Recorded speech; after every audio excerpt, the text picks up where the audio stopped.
हरियाणा के फरीदाबाद की रोशन नगर कॉलोनी में एक ऐसा राज छुपा था जिसे सुनकर आपकी रूह कांप जाएगी। एक औरत जिसका परिवार उसे पागलों की तरह ढूंढ रहा था, वो 2 महीने तक जमीन के अंदर दफन थी और किसी को भनक तक नहीं लगी। उसका नाम था तनु राजपूत। इस दिल दहला देने वाली कहानी में आपको आगे पता चलेगा कि कैसे एक बाप ने अपनी बेटी के कातिलों का चेहरा दुनिया के सामने बेनकाब किया।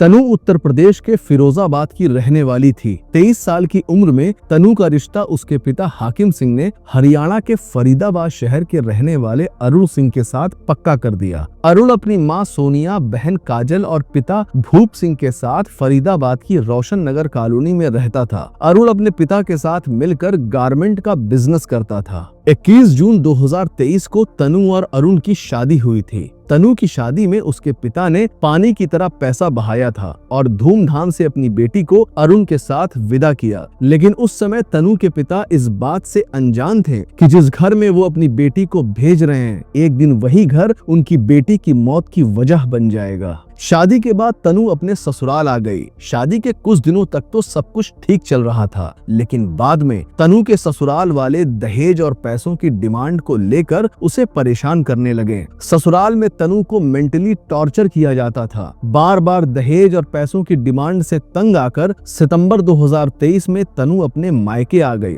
और 1 साल तक वो अपने पिता के घर पर ही थी। तनु के पिता हाकिम सिंह ने अपनी हैसियत से बढ़कर अपनी बेटी की शादी में खर्चा किया था। इसके बाद भी तनु के ससुराल वाले लगातार पैसों की डिमांड करते थे। 1 साल होने के बाद भी जब तनु के ससुराल वाले उसे लेकर नहीं गए, तब तनु के माँ बाप को अपनी बेटी की चिंता होने लगी। इसी बीच तनु की माँ की मौत हो गई। माँ की मौत होने के बाद तनु के पिता टूट गए। उन्हें अपनी बेटी की चिंता खाए जा रही थी। जब तनु के पिता से अपनी बेटी का दुख देखा ना गया, तब उन्होंने पंचायत में इसकी शिकायत की। इसके बाद लड़की और लड़के दोनों घर वालों को पंचायत के सामने बैठाया गया। पंचायत के लोगों ने तनु के पिता को समझाया कि वो अपनी बेटी को कुछ रकम देकर ससुराल वापस भेज दें। तनु के पिता इस बात के लिए मान गए। 1 साल मायके में रहने के बाद अक्टूबर 2024 को तनु वापस अपने ससुराल चली गई। मायके से ससुराल आने के कुछ दिनों तक तो सब कुछ ठीक चलता रहा, लेकिन जैसे ही वो सारे रुपए खत्म हो गए जो तनु अपने साथ लेकर आई थी, उसके बाद एक बार फिर से अरुण और उसकी फैमिली तनु को तंग करने लगी। पैसों की डिमांड को लेकर वो लोग एक बार फिर से तनु को मेंटली टॉर्चर करने लगे। तनु का पति उसे मारने पीटने लगा। ससुराल वालों से तंग आकर तनु फिर से मायके आ गई। कुछ दिनों मायके में रहने के बाद फिर से ये मामला पंचायत में गया और एक बार फिर से लड़की और लड़के दोनों घर वालों को पंचायत के सामने बुलाया गया और इस बार भी पंचायत के फैसले के बाद तनु को उसके ससुराल भेज दिया गया। समय बीतता गया और अप्रैल 2025 आ गया। 9 अप्रैल 2025 को तनु की बड़ी बहन प्रीति राजपूत ने तनु के ससुर भूप सिंह को फोन किया और तनु से बात कराने को बोला, लेकिन भूप सिंह ने ये बोलकर फोन काट दिया कि अभी वो घर से बाहर हैं, बात नहीं हो सकती। ऐसा कई दिनों तक चलता रहा। जब भी तनु की बहन उसके पति या ससुर को फोन करती थी और तनु से बात कराने को कहती थी, तब कोई ना कोई बहाना बनाकर फोन काट दिया जाता था। 23 अप्रैल 2025 को तनु के ससुर भूप सिंह ने उसके घर वालों को फोन करके बताया कि तनु घर छोड़कर चली गई है और उसका कहीं कुछ पता नहीं चल रहा है। ये खबर सुनते ही तनु के मायके वाले परेशान हो गए। 25 अप्रैल 2025 को फरीदाबाद के पल्ला थाने में अरुण सिंह ने अपनी पत्नी तनु राजपूत की मिसिंग कंप्लेन दर्ज कराई और साथ ही पूरे शहर में तनु की गुमशुदगी के पोस्टर भी लगवाए।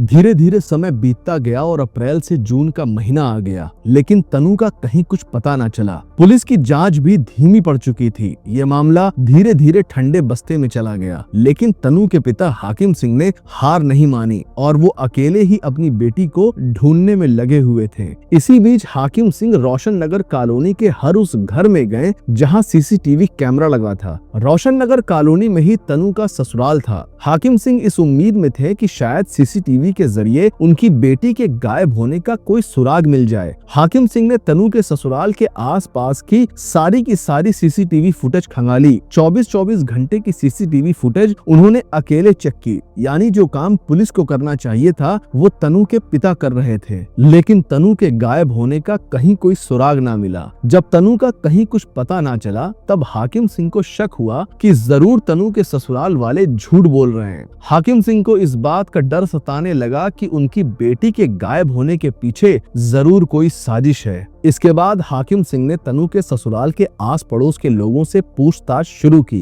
एक पड़ोसी ने बताया कि जिस दिन ये खबर फैली थी कि तनु गायब हो गई है, उससे 2-3 दिन पहले अरुण के घर के बाहर एक गड्ढा खोदा गया था। उस समय जब पड़ोसियों ने अरुण और उसके घर वालों से गड्ढे के बारे में पूछा था तब उन लोगों ने बताया कि सीवरेज के लिए वो गड्ढा खोदा गया है। सीवरेज मतलब घर से गंदा पानी बाहर निकालने के लिए जो गड्ढा किया जाता है। इसी बीच एक पड़ोसी ने तनु के पिता को एक चौंकाने वाली बात बताई। पड़ोसी ने बताया कि वैसे तो अरुण के घर वालों को उस गड्ढे की कोई जरूरत नहीं थी, क्योंकि उनके घर का गंदा पानी बाहर निकालने का रास्ता पहले से ही बना हुआ था। फिर उन्हें एक और गड्ढे की क्या जरूरत पड़ गई। पड़ोसी की इस बात से तनु के पिता का शक और मजबूत हो गया। इसके बाद 20 जून 2025 को तनु के पिता पुलिस स्टेशन गए और पुलिस को अरुण के घर के सामने खोदे गए उस गड्ढे के बारे में बताया। तनु के पिता ने पुलिस को बताया कि उन्हें अपनी बेटी के ससुराल वालों पर शक है कि कहीं अरुण और उसके परिवार ने तनु के साथ कुछ गलत न कर दिया हो। हाकिम सिंह ने पुलिस से उस गड्ढे को फिर से खुदवाने की मांग की ताकि सच पता चल सके। इसके बाद पुलिस ने अरुण और उसके पिता भूप सिंह को पुलिस स्टेशन बुलाया और गड्ढे को दोबारा खोदने को बोला।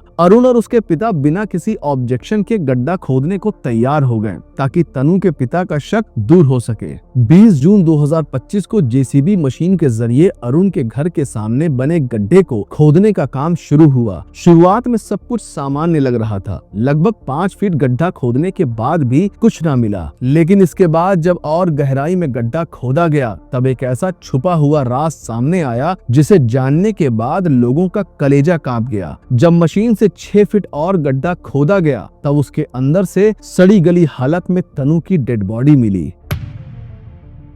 2 महीने से जिस लड़की को उसके घर वाले और पुलिस पूरे शहर में ढूंढ रहे थे, उस लड़की की डेड बॉडी उसके पति के घर के बाहर 6 फीट गड्ढे के अंदर मिली। इसके तुरंत बाद ही पुलिस ने अरुण की मां, बाप और बहन को अरेस्ट कर लिया, लेकिन अरुण फरार हो गया।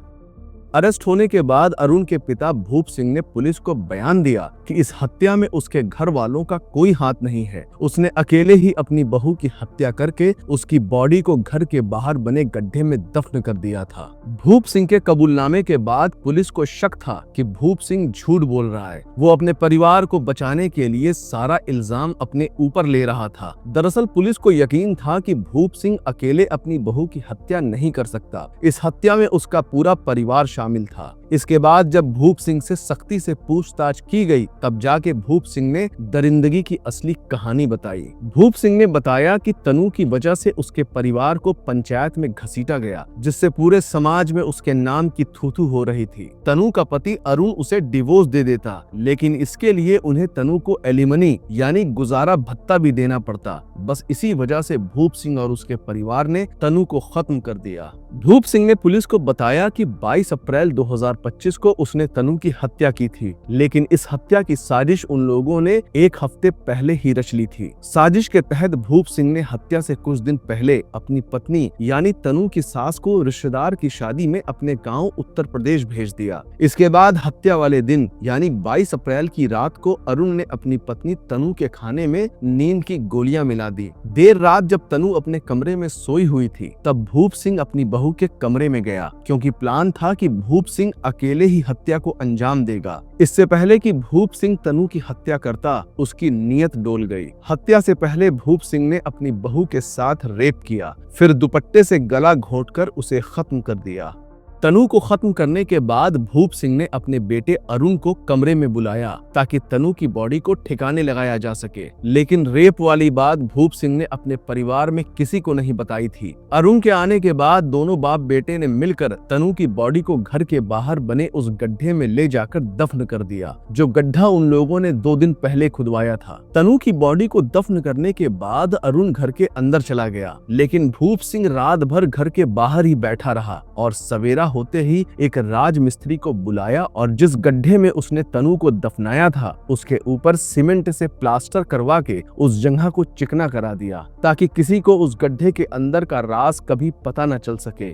हत्या को अंजाम देने के बाद अगली सुबह भूप सिंह ने अपने पड़ोसियों से झूठ बोला कि उसकी बहू तनु घर छोड़कर चली गई और तनु को ढूंढने का नाटक किया। इसके बाद भूप सिंह ने तनु के मायके में फोन किया और उसकी गुमशुदगी के बारे में बताया। तनु अकेली नहीं है। हर साल हमारे देश में हजारों लड़कियां दहेज, घरेलू हिंसा और मानसिक उत्पीड़न का शिकार होती हैं, लेकिन समाज की चुप्पी उन्हें मौत के करीब ले जाती है। तनु का मामला इसलिए दिल दहला देने वाला है क्योंकि तनु की हत्या करके घर के बाहर ही उसे दफन कर दिया गया और किसी को भनक तक नहीं लगी। इस मामले में हत्या, सबूत मिटाने और हत्या की साजिश की धाराएं लगाई गई हैं, लेकिन असली सवाल ये है कि क्या तनु को इंसाफ मिलेगा? क्या समाज दहेज को एक अपराध मानना शुरू करेगा? क्या अगली तनु बचाई जा सकेगी? अगर आपने भी किसी तनु को परेशान होते देखा है तो चुप मत रहिए, आवाज उठाइए, क्योंकि अगर आज आप चुप रहें तो कल आपके घर की बेटी अगली खबर बन सकती है। अगर आप में से कोई भी घरेलू हिंसा या दहेज प्रताड़ना का शिकार है तो तुरंत महिला हेल्पलाइन नंबर 181 या 1090 पर कांटेक्ट करें। अगर आप चाहते हैं कि ऐसी कहानियां फाइलों के नीचे कहीं दब ना जाए तो वीडियो को लाइक करें, शेयर करें और चैनल को सब्सक्राइब करना ना भूलें। आपके एक क्लिक से किसी की जिंदगी बदल सकती है।